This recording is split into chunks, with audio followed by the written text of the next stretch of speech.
இந்த வீடியோவில் சேலம் குகை ஸ்டைல் சிக்கன் கிரேவி எப்படி செய்கிறதுன்னு பார்க்கலாம். இது ரொம்ப சிம்பிளான கிரேவி, ரொம்ப சூப்பராக இருக்கும். இந்த வீடியோக்குள்ளார போகிறதுக்கு முன்னாடி இந்த வீடியோவுக்கு ஒரு லைக் கொடுங்க.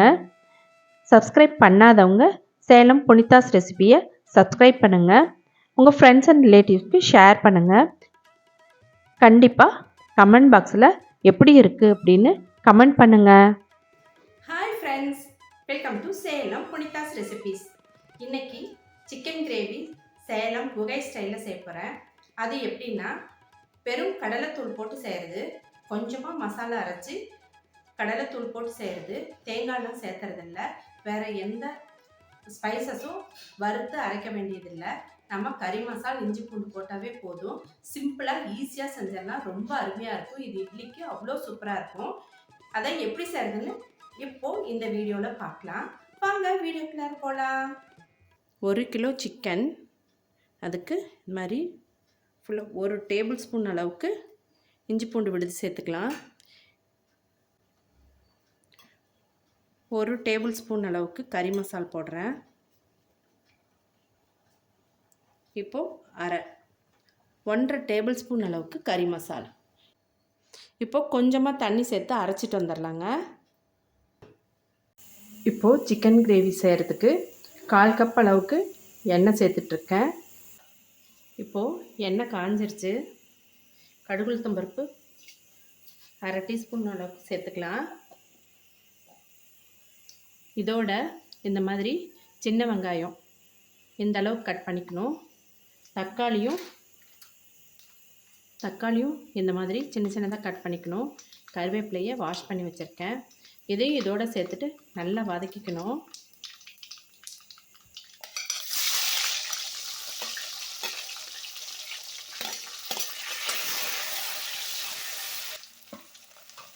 நம்ம அரைச்சி வச்சுருக்கிற மசாலாவை சேர்த்துக்கலாம்.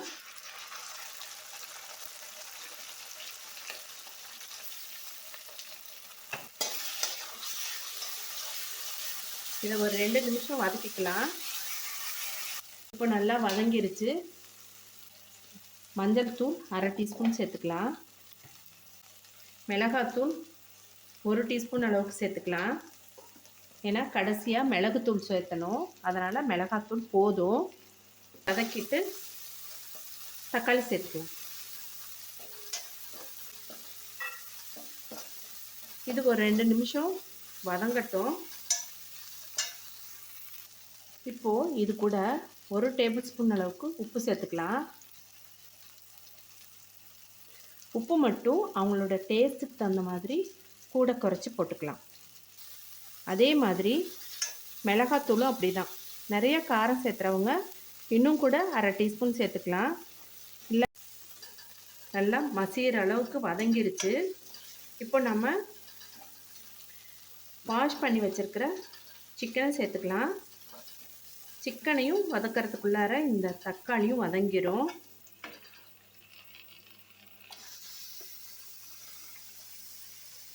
எப்பயுமே ஸ்கின்னோடு செஞ்சால் டேஸ்ட் நல்லாயிருக்கும். பிடிக்காதவங்க ஸ்கின் எடுத்துகிட்டு செய்யலாம்.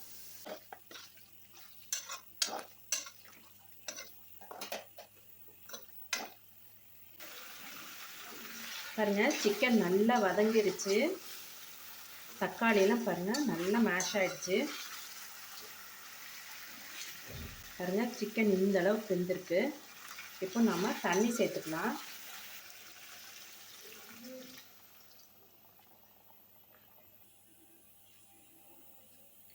இந்த அளவுக்கு தண்ணி சேர்த்துக்கலாம். சிக்கன்லாம் முழுகிற அளவுக்கு தண்ணி சேர்த்துக்கலாம். ஒரு 10-15 நிமிஷத்தில் வெந்துடும். இப்போ பாருங்கள், நல்லா வெந்துருச்சு. இப்போ நம்ம பொட்டுக்கடலைத்தூளை தண்ணியில் கரைச்சி இதில் சேர்த்துணும்.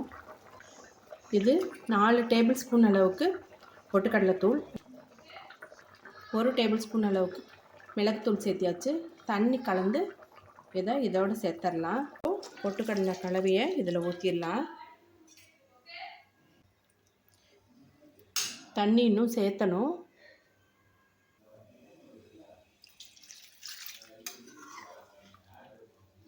பொட்டுக்கடலை வாசனை, அந்த பச்சை வாசனை போகிற வரைக்கும் நல்லா வேகணும். இந்த அளவுக்கு தண்ணியாட்டம் இருக்கும். இது நல்லா வேகணும். இப்போது ரெடியாக ஆரம்பிச்சிருச்சு நம்மளோட ஃபைனல் டச். கசக்கி கறிவேப்பிலையை இதோட சேர்த்துக்கணும். சூப்பராக பாருங்கள், இந்த திக்னஸ் இருந்தால் போதும். கெட்டியாயிருச்சு. நம்ம ஒரு 5 நிமிஷம் சிம்மில் வைக்கலாம் மூடி வச்சுட்டு.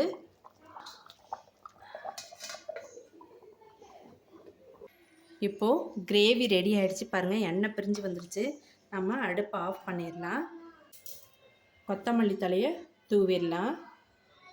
அவ்வளோதான்.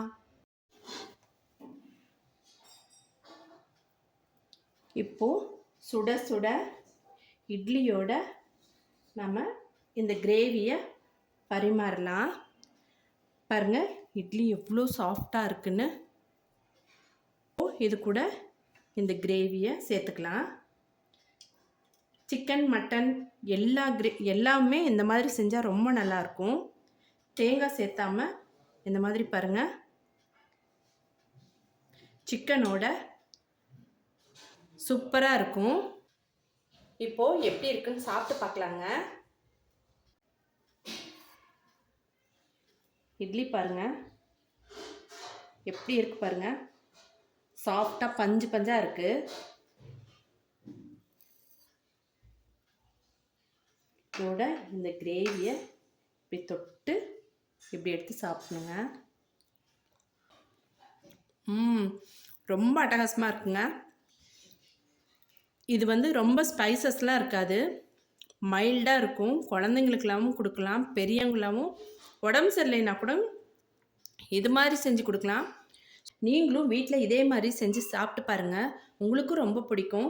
குழந்தைங்களுக்கும் தாராளமாக கொடுக்கலாம், ஏன்னா ரொம்ப ஸ்பைசஸ் இருக்காது. அதே மாதிரி சுகர் பேஷண்ட்ஸ்க்கு தாராளமாக இதை கொடுக்கலாம். ஏன்னா டாக்டர்ஸ் வந்து தேங்காய் சேர்த்த வேண்டாம் அப்படிங்கிறப்ப இந்த மாதிரி கிரேவி செஞ்சு கொடுத்தா அவங்களும் நிம்மதியாக சாப்பிடுவாங்க. ரொம்ப டேஸ்ட்டாக இருக்கும், சாப்பிட்றதுக்கும் இன்ட்ரெஸ்டிங்காக இருக்கும். ஏன்னா எப்பயுமே ஒரே மாதிரியாக சாப்பிடாம இந்த மாதிரி செஞ்சு கொடுத்தீங்கன்னா அருமையாக சாப்பிடுவாங்க. இந்த வீடியோ உங்களுக்கு பிடிச்சிருந்தா லைக் பண்ணுங்கள். சப்ஸ்கிரைப் பண்ணாதவங்க என்னோடய சேனலை சப்ஸ்கிரைப் பண்ணுங்கள், ஷேர் பண்ணுங்கள், கண்டிப்பாக கமெண்ட் பண்ணுங்கள். இதே மாதிரி ஒரு இன்ட்ரெஸ்டிங்கான வீடியோவில் மீட் பண்ணலாம். தேங்க்யூ ஃபார் வாட்சிங்.